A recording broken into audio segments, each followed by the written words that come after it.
Hello student, class 12th electrochemistry. ठीक है, तो इलेक्ट्रोकेमिस्ट्री चल रही थी। तो इलेक्ट्रोकेमिस्ट्री में अपन लोग इलेक्ट्रोकेमिकल सेल पढ़ रहे थे कल की क्लास में, और इलेक्ट्रोकेमिकल सेल के बारे में पढ़ लिया था। और मैंने कहा था ये केमिकल एनर्जी को क्या करता था, केमिकल एनर्जी को इलेक्ट्रिकल एनर्जी में चेंज करता था। तो जब ये केमिकल एनर्जी को इलेक्ट्रिकल एनर्जी में चेंज करता था तो जो पोटेंशियल आता था वो पोटेंशियल कैसे निकालेंगे। तो सर वो पोटेंशियल निकालने का फार्मूला कल हमने आपको इलेक्ट्रोकेमिकल सेल के बारे में सब कुछ बता दिया था। एक फेमस एग्जांपल बताया था डेनियल सेल, इलेक्ट्रोकेमिकल सेल का एक फेमस एग्जांपल बताया था डेनियल सेल। और आज हम बता रहे हैं उस डेनियल सेल का जो पोटेंशियल आता है, स्टैंडर्ड सेल पोटेंशियल। और क्या डिफरेंस होता है स्टैंडर्ड सेल पोटेंशियल और शेल पोटेंशियल में। तो जो स्टैंडर्ड सेल पोटेंशियल आता है वो कैसे निकालते हैं, जो टोटल सेल पोटेंशियल आता है, तो आज उसकी बात करेंगे। Total cell potential E not cell बराबर, अब ई नॉट लग गया, इसका मतलब ये स्टैंडर्ड सेल पोटेंशियल है। ई नॉट सेल बराबर होता है E naught cathode minus E naught anode. याद ये रखना कि दोनों वैल्यू एसआरपी की रखोगे। किसकी रखोगे, एनोड पर भी एसआरपी की वैल्यू रखोगे, कैथोड पर भी एसआरपी की वैल्यू रखोगे। और ई नॉट सेल बराबर क्या हो जाएगा, E naught cathode minus E naught anode. ये इसका फार्मूला है, ये फार्मूला है कि इलेक्ट्रोकेमिकल सेल का जब टोटल स्टैंडर्ड सेल पोटेंशियल निकालना हो, क्या निकालना हो, standard cell potential. Sir standard cell potential होता क्या है, मैंने आपको बताया था कि जब किसी इलेक्ट्रोड को 1 मोलर सॉल्यूशन में एट एनटीपी पर डिप करते हैं तब जो सेल पोटेंशियल होता है उसको बोलते हैं स्टैंडर्ड सेल पोटेंशियल। जब इलेक्ट्रोड को 1 मोलर कंसंट्रेशन में एट एनटीपी पर डिप करते हैं तो आपका निकल के आता क्या, स्टैंडर्ड सेल पोटेंशियल। जैसे क्वेश्चन दे दिया जाए आपको, कैलकुलेट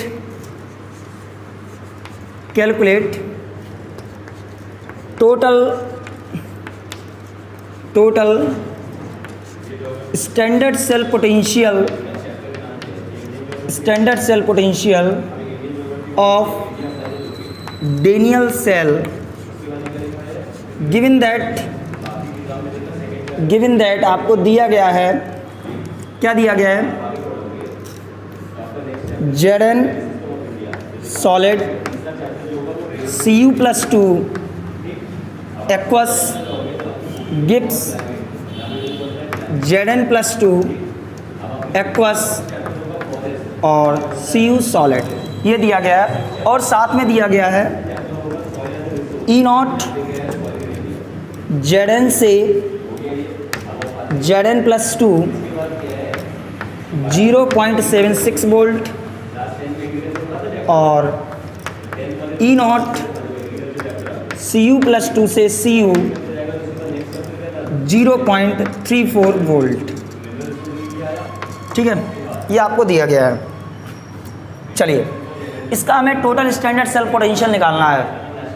स्टैंडर्ड सेल पोटेंशियल आपको वैल्यू भी स्टैंडर्ड दी गई हैं, और स्टैंडर्ड का मतलब है कि ये वैल्यू जो आपका ये स्टैंडर्ड रिडक्शन पोटेंशियल जो भी दिया गया है, ये वो आपका किस पे दिया गया है, at NTP in 1 molar solution दिया गया है। चलिए सबसे पहले ये डिसाइड करेंगे किसका एनोड किसका कैथोड बनेगा।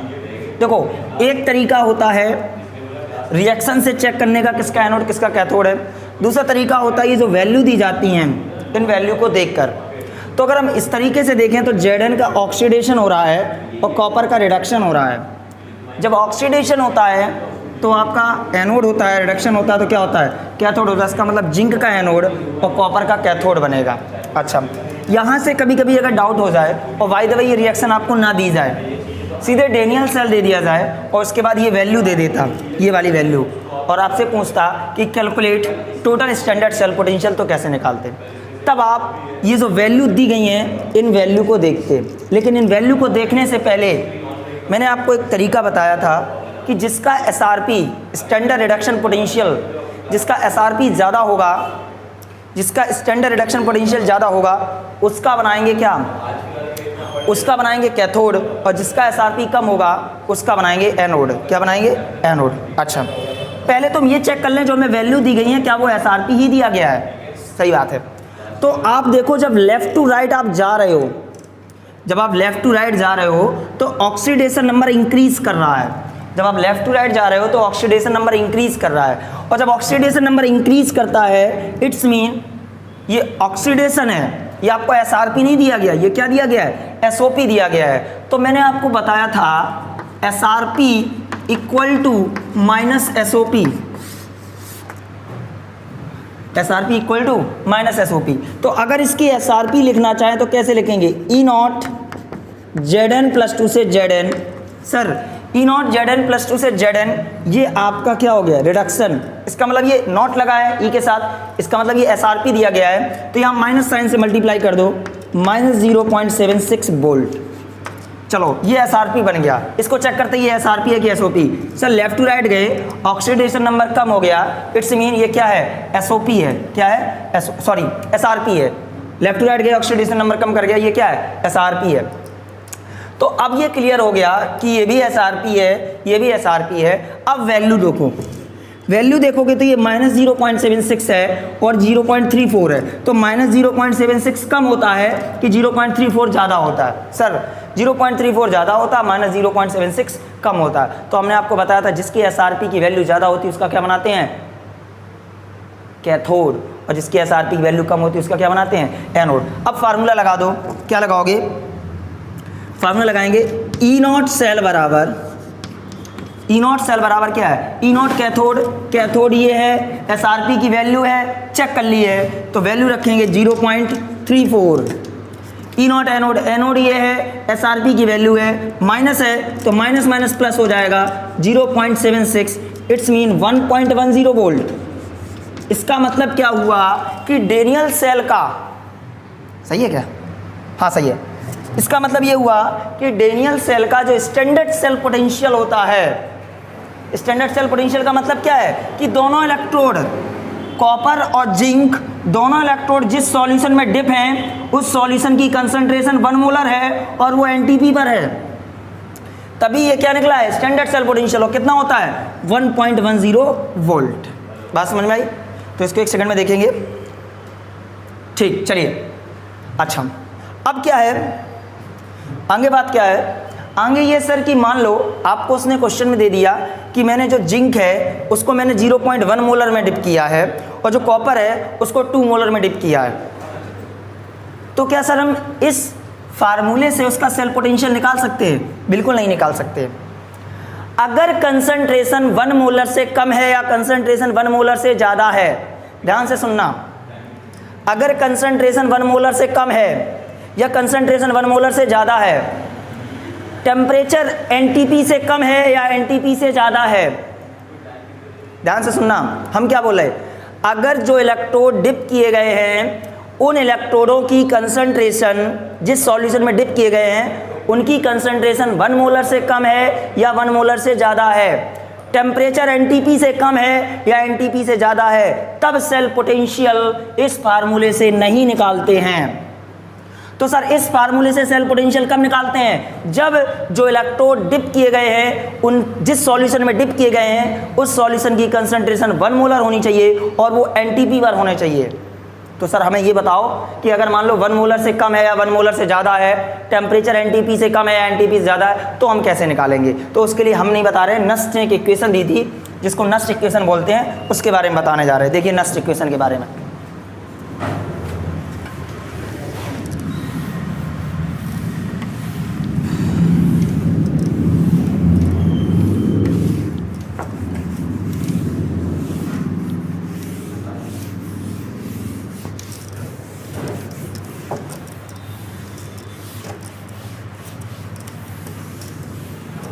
चलिए नेक्स्ट इक्वेशन,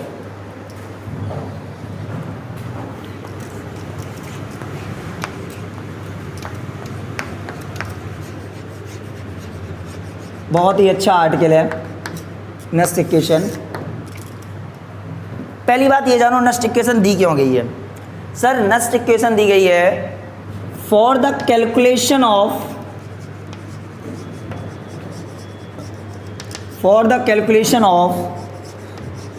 शेल पोटेंशियल और EMF of electrochemical cell EMF of electrochemical cell at any concentration and temperature। आगे जोड़ना चाहे तो प्रेशर भी बोल सकते हैं, तो हम टेम्परेचर ना बोल के एंड एनटीपी बोल दो, क्योंकि इसमें टेम्परेचर और प्रेशर दोनों आ जाएंगे। Eight any concentration and NTP. NTP नहीं लिखो, थोड़ा गड़बड़ हो जाएगा। एट एनी टेम्परेचर लिख दो और इसके आगे लिख दो और प्रेशर, ठीक है।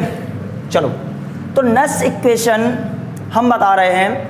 नस्ट इक्वेशन का काम क्या है? कैलकुलेशन किया जाता है सेल पोटेंशियल का किसी भी कंसंट्रेशन पे। देखो, इससे पहले जो E0 सेल बराबर E0 cathode minus E0 anode, दोनों वैल्यू SRP की, जो फार्मूला अपन लोग पढ़ के आए हैं, ये बात दिमाग से निकाल दो। वो फार्मूला केवल यूज कर सकते हैं स्टैंडर्ड सेल पोटेंशियल के लिए। स्टैंडर्ड सेल पोटेंशियल का मतलब दोनों इलेक्ट्रोड डिप किए गए हैं 1 मोलर में। अब इलेक्ट्रोड डिप किए जा रहे हैं किसी भी कंसंट्रेशन में, और जब किसी भी कंसंट्रेशन में डिप किए जाएंगे तो how to calculate cell potential. तो उसके लिए देखिए, जैसे मान लो एक आपका सेल है, नस्ट इक्वेशन ने क्या दी कि ये है Mn प्लस मतलब इस पर n+ चार्ज है, 2+ हो सकता है, 3+ हो सकता है। तो यहाँ पे मैंने n इलेक्ट्रॉन यूज किए और आपका ये M सॉलिड का फॉर्मेशन हो गया। यहाँ मैंने लिख दिया एक्वस। देखो सर, यहाँ पे गैस भी हो सकता है, गैस का केस प्रेशर से रिलेटेड होता है, वो लास्ट में आपको एक टर्म बता देंगे, सारा मैटर समझ जाएगा। तो इसके लिए इन्होंने नस्ट इक्वेशन क्या दी? इन्होंने बताया Mn प्लस से M, इसका मतलब समझ रिडक्शन। ये क्या है? Reduction equal to E0 Mn plus M। ये हाफ सेल है, ये आधा सेल है, minus RT upon NF log natural concentration of product upon concentration of reactant. Concentration of product and concentration of reactant. एक बात नोट करने वाली है, क्या नोट है? आपको केमिकल इक्विलिब्रियम में भी बताया जाता है कि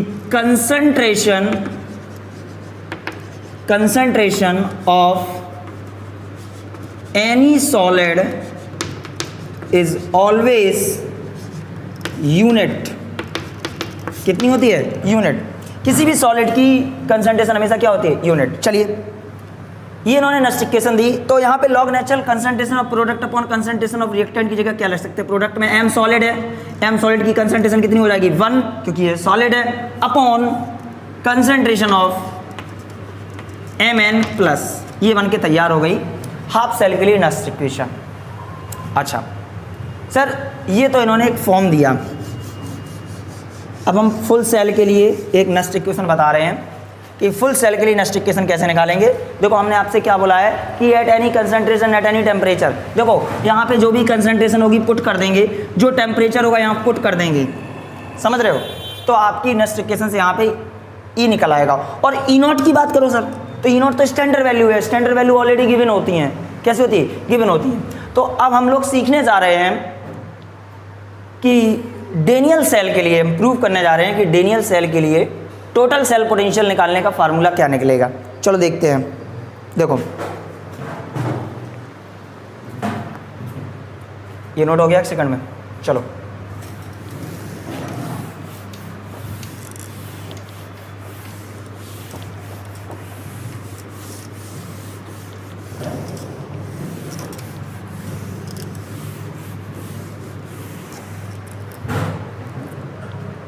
डेनियल सेल,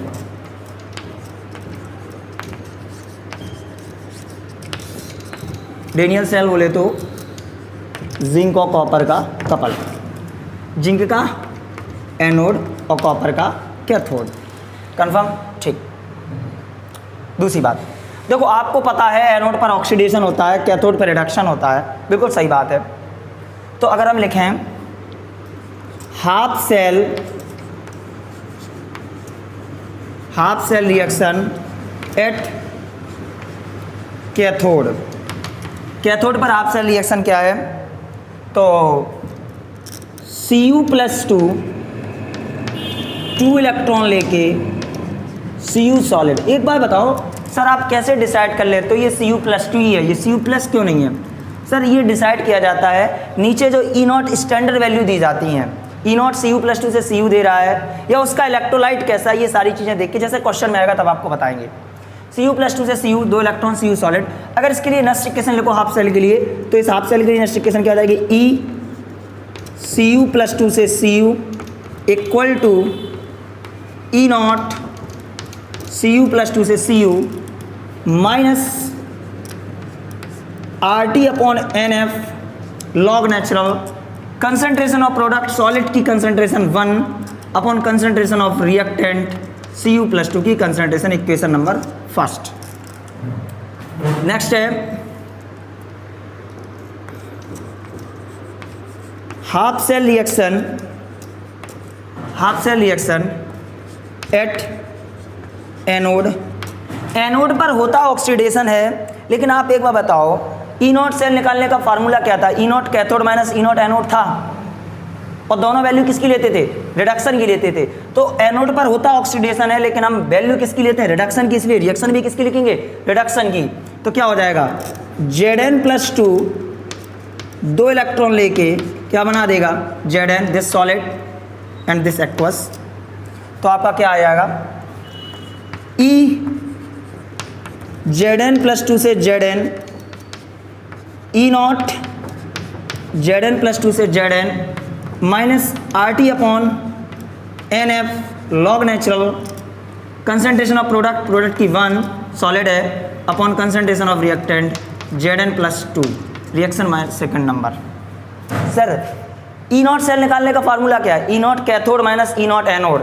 कैथोड क्या है? ये। एनोड क्या है? ये। इसका मतलब 1 से सेकंड को माइनस कर दो, 1 - 2, इक्वेशन 1 से सेकंड को माइनस कर दो, तो ये E कैथोड है, ये E एनोड है, तो ये क्या निकल के आ जाएगा, ये निकल के आ जाएगा E सेल बराबर, ये E0 कैथोड है, ये E0 एनोड है, तो ये निकल के आ जाएगा E0 cell minus RT/NF log natural concentration of product 1/Cu+2 minus minus plus RT/NF log natural 1/Zn+2।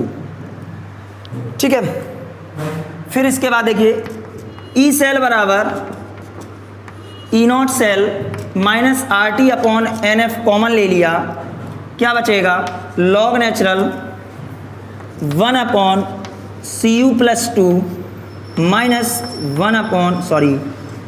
Log natural 1/Zn+2, और log natural m minus log natural n क्या होता है, ln m/n। तो क्या आ जाएगा, E सेल बराबर E0 cell minus RT/NF log natural 1/Cu+2 upon 1/Zn+2। Zn+2 कहाँ पहुँच जाएगा, ऊपर पहुँच जाएगा, तो Zn+2 अपॉन Cu+2। सर ये आपने इतना बड़ा बताया, बिल्कुल सही बात है, हमने बताया, लेकिन इसका कोई काम नहीं है। ये जो डेरिवेशन ये कैसे करके आया, इसका कोई काम नहीं है। इसका जो हम यूज़ करेंगे, हम आपको डायरेक्ट निकालना सिखाएंगे अभी 2 सेकंड बाद। हर एक सेल के लिए अगर ऐसे डेरिवेट करोगे तो खेल खत्म हो जाएगा। डायरेक्ट निकालना सिखाएंगे, वो सेकंड टॉपिक है। सेकंड टॉपिक इसी के टॉपिक मतलब आगे चलेंगे। पहले इसको देखो। सर आप कह रहे थे eight any concentration at any temperature निकाल सकते, बिल्कुल सही बात है। लॉग नेचुरल को जब लॉग में चेंज करते हैं, तो आपको पता है लॉग नेचुरल बराबर होता है 2.303 लॉग। क्या होता है, 2.303 लॉग। वैल्यू पुट की, क्या आ जाएगा, E सेल बराबर E0 cell minus 2.303 RT/NF log Zn+2 की कंसंट्रेशन अपॉन Cu+2 की कंसंट्रेशन, ये बन के आ गई। अब देखो कोई भी कंसंट्रेशन बोले तो सर आपके सामने कंसंट्रेशन है, यहाँ पर कंसंट्रेशन आप रख दोगे। कोई भी टेम्परेचर बोले, टेम्परेचर का ऑप्शन यहाँ पे खुला हुआ है, टेम्परेचर यहाँ रख दोगे। बात समझ में आ रही है? तो इस तरीके से आपका सेल पोटेंशियल किसी भी टेम्परेचर किसी भी कंसंट्रेशन पे निकल आएगा। अच्छा, पहले उससे पहले एक काम की बात देखो जरा। काम की बात क्या है, यहाँ पे भी थोड़ा देखो कि आप कोई भी सेल है तो सेल रूम में ही रखोगे, हीटर के ऊपर रख के तो सेल बनाओगे नहीं। तो नॉर्मली रूम टेम्परेचर कितना होता है? 25 डिग्री सेल्सियस। कितना होता है? 25 डिग्री सेल्सियस। जरा ये देखो, आर क्या है? आर गैस कांस्टेंट है, और गैस कांस्टेंट की वैल्यू तमाम होती हैं, लेकिन यहाँ पे एनर्जी की बात चल रही है तो गैस कांस्टेंट की value 8.31 joule mole inverse kelvin inverse लोगे। टी आपका temperature, room temperature 25 degree Celsius meaning 298 kelvin लोगे, नॉर्मली रूम टेम्परेचर होता है। एन क्या है? नंबर ऑफ इलेक्ट्रॉन, कितने रिएक्शन में इलेक्ट्रॉन, जैसे इसमें 2 दिख रहे हैं लेकिन अभी वैल्यू नहीं रखेंगे। एफ है फैराडे कांस्टेंट, एफ क्या है? Faraday constant. और what is the value of Faraday constant? 96500 coulomb. ये सारी वैल्यू इसमें पुट करोगे, आर की, टी की और एफ की। जब वैल्यू पुट करोगे तो नेक्स्ट इक्वेशन क्या निकल के आएगी? ई सेल बराबर E not cell minus 0.059 upon n log Zn plus 2 की कंसंट्रेशन Cu प्लस 2 की कंसंट्रेशन। ये जो नेक्स्ट इक्वेशन निकल के आई है, अब इसको अलग पढ़ेंगे। अब इसको क्या पढ़ेंगे? इस इक्वेशन से cell potential at 25 degree Celsius and at any concentration निकाल सकते हैं। बात समझ में आई? ठीक। लेकिन ये डैनियल सेल के लिए, सर पूरे के लिए, ये डेरिवेशन तुम्हें थोड़ा समझ में आया? ये सिस्टम समझ में आया कैसे आया? ठीक है, इसको जरा नोट करो, फिर हम आपको एकदम एक बढ़िया सा एक सीधा बना के देते हैं।